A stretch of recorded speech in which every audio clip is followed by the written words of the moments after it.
বাংলাদেশে অন্তর্বর্তী সরকারের মেয়াদ সর্বোচ্চ 4 বছর হতে পারে বলে জানিয়েছেন প্রধান উপদেষ্টা ডক্টর মোহাম্মদ ইউনূস। কাতার ভিত্তিক সংবাদ মাধ্যম আল জাজিরাকে দেয়া এক বিশেষ সাক্ষাৎকারে তিনি কথা বলেন। সবকিছু জনগণ ও রাজনৈতিক দলগুলোর মতামতের ভিত্তিতেই করা হচ্ছে। গতকালকে আন্তর্জাতিক একটি গণমাধ্যমে যে কথাটি বলেছেন প্রধান উপদেষ্টা, এইখানে কিন্তু একটা বড় ধরনের প্রশ্ন আমাকে সবসময় আমার মনের মধ্যে কাজ করছে। 4 বছর লাগবে সংস্কার করতে। ব্যক্তি জীবনে যথেষ্ট সফল একজন উদ্যোক্তা, বিশ্বব্যাপী নাম সুনাম কামিয়েছেন। তবে রাজনীতির মাঠে বরাবরই তিনি অনুপস্থিত ছিলেন। প্রত্যেকটা রাজনৈতিক দলের সাথে এক ধরনের ভালো সম্পর্ক ছিল, কিন্তু রাজনীতির মাঠে সেই 111 সরকারের সময় একটা দল ঘোষণার পর থেকে সেখান থেকে আবার সরে আসা। আসসালামু আলাইকুম রহমতুল্লাহ, সবাই কেমন আছেন? আশা করি সবাই অনেক অনেক ভালো এবং সুস্থ আছেন। সবাইকে স্বাগতম জানাচ্ছি আমাদের আরেক নতুন ভিডিওতে। প্রতিদিনের মতো আমি আপনাদের সিরিয়াত ফারুকি আবারও চলে আসলাম নতুন একটা ভিডিও নিয়ে। আজকের ভিডিও টাইটেল এবং থাম্বনেল দেখে ইতিমধ্যেই বুঝতে পেরেছেন আজকে কি বিষয়টা নিয়ে কথা বলবো। আজকে যে বিষয়টা নিয়ে কথা বলবো খুবই গুরুত্বপূর্ণ একটা বিষয়।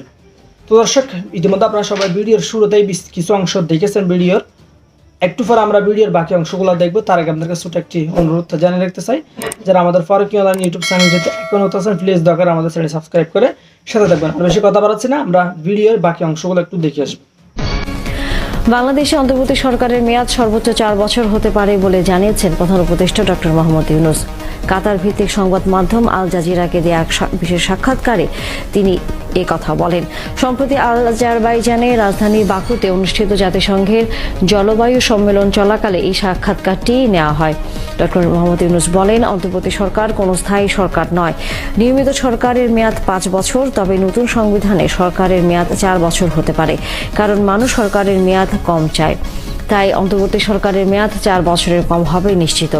এমনকি এটি আরও কম হতে পারে, সেটি মূলত নির্ভর করছে জনগণ ও রাজনৈতিক দলগুলোর ইচ্ছার উপর।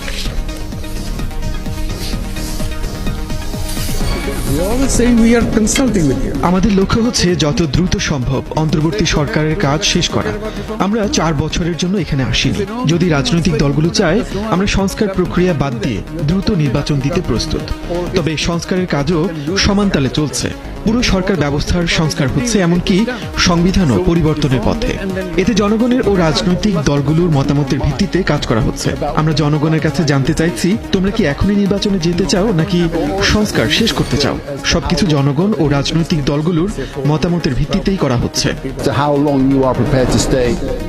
গতকালকে আন্তর্জাতিক একটি গণমাধ্যমে যে কথাটি বলেছেন প্রধান উপদেষ্টা, এইখানে কিন্তু একটা বড় ধরনের প্রশ্ন আমাকে সবসময় আমার মনের মধ্যে কাজ করছে।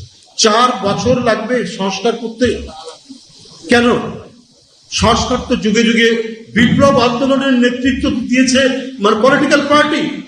পলিটিক্যাল পার্টি তৈরি করেছে, কনস্টিটিউশন, পার্লামেন্ট। এটা তো আমরা ইউরোপের ইতিহাসে দেখছি, সেই 1215 সাল থেকে এখন পর্যন্ত। এটা তো রাজনীতিবিদদের অবদান।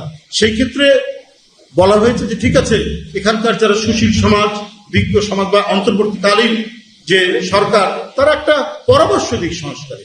কিন্তু এই সংস্কার বাস্তবায়ন করতে কি বলে যে 4 বছর লাগবে, যে অবাধ সুষ্ঠু নির্বাচনের জন্য আমাদের লড়াই, যে কথা বলার স্বাধীনতার জন্য আমাদের লড়াই,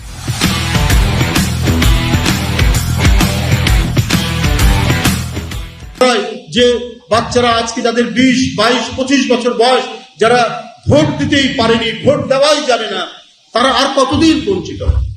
এটা তো অন্তর্বর্তীকালীন সরকার হবে গণতন্ত্রের প্রতীক, গণতন্ত্রের মডেল। তারা সেটি না করে এই যে প্রলম্বিত করা এক ধরনের, আমার মনে হচ্ছে কোথাও জানে একটা কোনো জটিলতা হচ্ছে, যেখানে একটি গণতন্ত্র চর্চা এবং রাষ্ট্রের গণতান্ত্রিক বিকাশ গড়ে তোলার ক্ষেত্রে কোথাও বোধহয় কোনো সমস্যা হচ্ছে। না হলে এই কথাটি উনি কেন বলছেন? কেন তিনি এত লম্বা সময়ের কথা বলছেন? তো লম্বা সময়ের কথা নয়। সরকারের মধ্যেই কোথাও কোনো জায়গায় ঘাপলা আছে। সরকারের মধ্যেও কেউ নানা ধরনের কোনো কি বলবো, যে কোনো মাস্টার প্ল্যান আছেন কিনা, এইটা এখন আমাদেরকে ভাবিয়ে চলছে। আমরা এই কথা গতকাল বলিনি, গত পরশু দিনই বলিনি। আমরা বলেছি দ্রুততর সময়ের মধ্যে নির্বাচন দিতে। কিন্তু গতকালকের এই কথাটির পর আমাদেরকে সত্যিকার অর্থেই ভাবিয়ে তুলছে। উদ্দেশ্যটি কি? ডক্টর মোহাম্মদ ইউনূস ব্যক্তিজীবনে যথেষ্ট সফল একজন উদ্যোক্তা, বিশ্বব্যাপী নাম সুনাম কামিয়েছেন। তবে রাজনীতির মাঠে বরাবরই তিনি অনুপস্থিত ছিলেন।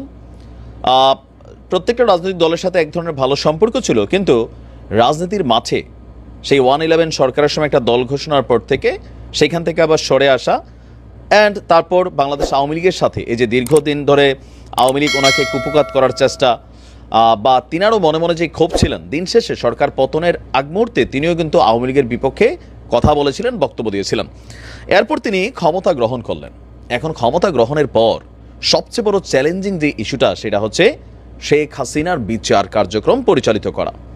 আদালত থেকে ইতিমধ্যেই শেখ হাসিনার নামে গ্রেপ্তারি পরোয়ানা বের হয়ে গেছে। পুলিশের মাধ্যমে ইন্টারন্যাশনাল পুলিশেরকে আপনার রেড অ্যালার্ট জারি করা হয়েছে যেন শেখ হাসিনাকে গ্রেপ্তার করে বাংলাদেশে আনা হয়। এখন প্রশ্ন হচ্ছে, শেখ হাসিনাকে গ্রেপ্তার করে অথবা ভারতের থেকে কূটনীতির মাধ্যমে শেখ হাসিনাকে বাংলাদেশে ফিরিয়ে আনার যেই বক্তব্য সরকার দিচ্ছেন, এটা আসলে কতটুকু বাস্তবায়ন করবেন? কেউ কেউ বলছেন যে না, এটা সরকার বাস্তবায়ন করবে, কারণ দেশের যারা আওয়ামী লীগ সরকারের সময় নির্যাতিত হয়েছে, এই জুলাই আগস্টে যারা অত্যাচারিত হয়েছে, নিহত হয়েছে, আহত হয়েছে, প্রত্যেকেরই দাবি যে শেখ হাসিনাকে বাংলাদেশে এনে বিচার করতে হবে। কেউ কেউ দাবি করছেন ফাঁসি দিতে হবে, কারণ তিনি যে অপরাধ করেছেন সেগুলা ক্ষমার অযোগ্য হিসাবেই একদল বলছেন। এখন এই মুহূর্তে তার এই বিচারিক কার্যক্রমকে বাস্তবায়ন করতে গেলে প্রথম যেটা দরকার সেটা হচ্ছে শেখ হাসিনাকে বাংলাদেশের মাটিতে হাজির করানো। এখন কেউ কেউ বলছেন যে যদি তাকে বাংলাদেশের মাটিতে হাজির করানো হয়, তাহলে যে উদ্ভূত পরিস্থিতি সৃষ্টি হবে, সেই পরিস্থিতিকে সামাল দেওয়ার জন্য সরকার কতটুকু প্রস্তুত আছে। এখন বিষয়টা হচ্ছে কি, আপনি এই মুহূর্তে রাজনীতির মাঠে অনেক বিভাজন দেখছেন। জামাত আলাদা, বিএনপি আলাদা হাঁটে, গণ অধিকার মাঝখান দিয়ে হাঁটে, ছাত্ররাও আলাদা আলাদা অনেক হাঁটতেছে, ডিভাইডেশনও আছে। কিন্তু একটা জিনিস যেটা বাস্তব, আওয়ামী লীগ, ছাত্রলীগ, এই ইস্যু গঠিত যে কোনো কিছুতে আপনি দেখবেন সবাই আবার এক জায়গায় আবদ্ধ হয়ে যাচ্ছে। কারণ সবারই একটা ভয় যে আওয়ামী লীগকে স্পেস দেওয়া যাবে না। এটা এই ব্যাপারে সবাই একদম মুহূর্তের মধ্যে আপনি দেখবেন যে একটা টিম হিসাবে তারা রাজপথে নেমে যাচ্ছে।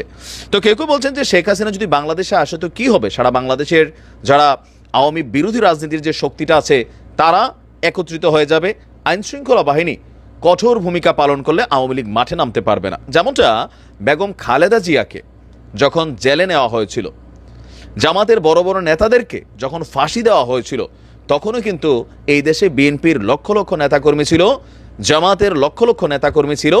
মামুনুল হককে যখন গ্রেপ্তার করা হয়েছে, লক্ষ লক্ষ নেতাকর্মী ছিল যারা জীবন দিতে প্রস্তুত ছিল, কিন্তু অদ্ভুত কারণে কেউ মাঠে নামে না। শেখ হাসিনা সেটাকে সুন্দরভাবে আইনশৃঙ্খলা বাহিনীর মাধ্যমে এটাকে কন্ট্রোল করেছিলেন।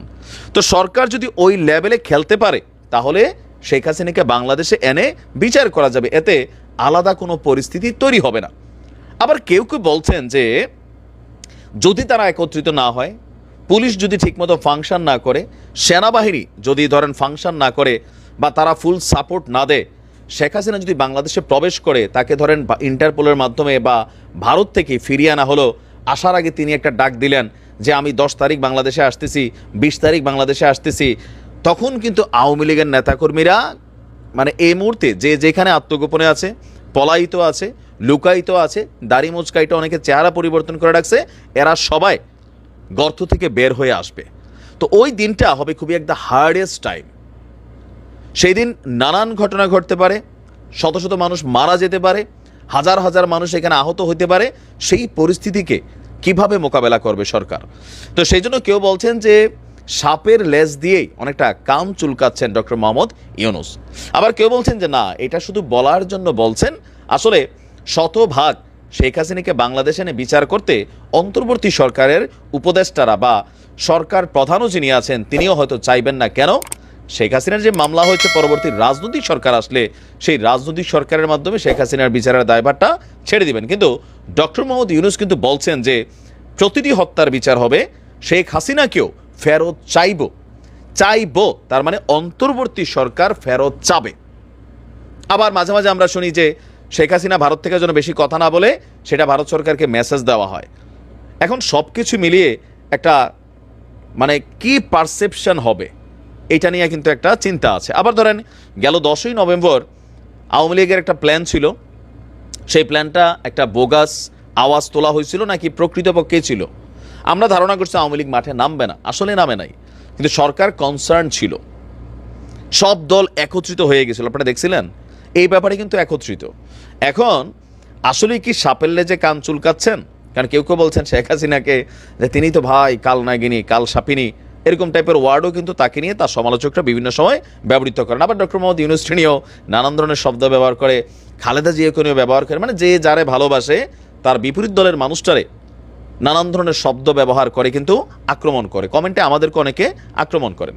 তো আপনি কি ভাবছেন এই যে মানুষের মধ্যে মিশ্র প্রতিক্রিয়া চিন্তা এগুলো কিন্তু কাজ করতেছে যে শেখ হাসিনা ভারতই থাকুক, অন্তর্বর্তী সরকার সংস্কার টংস্কার কইরা একটা সুষ্ঠু নির্বাচন দিয়া রাজনৈতিক দলের হাতে ক্ষমতাটা দিয়া তারা তাদের দায়িত্ব থেকে সরে যাক, এর পরের সরকারের দায়িত্ব হবে শেখ হাসিনার বিচার করা।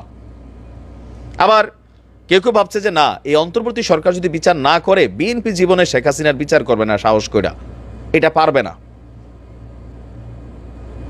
জামাত ক্ষমতায় আসলে বিচার করবে নাকি করবে না সেটা নিয়েও একটা শঙ্কা আছে, তবে জামাত বিচার করবে, কিন্তু জামাত ক্ষমতায় আসবে কিনা এটা নিয়েও একটা সন্দেহ আছে। তো সকল কিছু মিলিয়ে আসলে কোন ভাগ করা শক্তি, যে তিনি কি সাপেল্লে যে কান চুলকাচ্ছেন নাকি আসলে সব কিছু ম্যানেজ করতে পারবেন, বাংলাদেশের একটা টু শব্দ পর্যন্ত হবে না।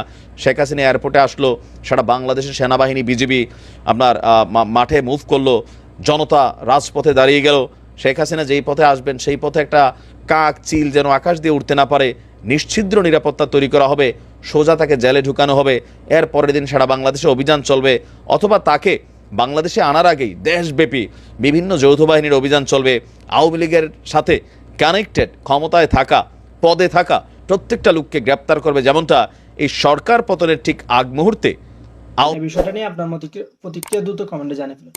দেখা হবে কোনো ভিডিওতে, ভালো থাকবেন, সুস্থ থাকবেন, আল্লাহ হাফেজ।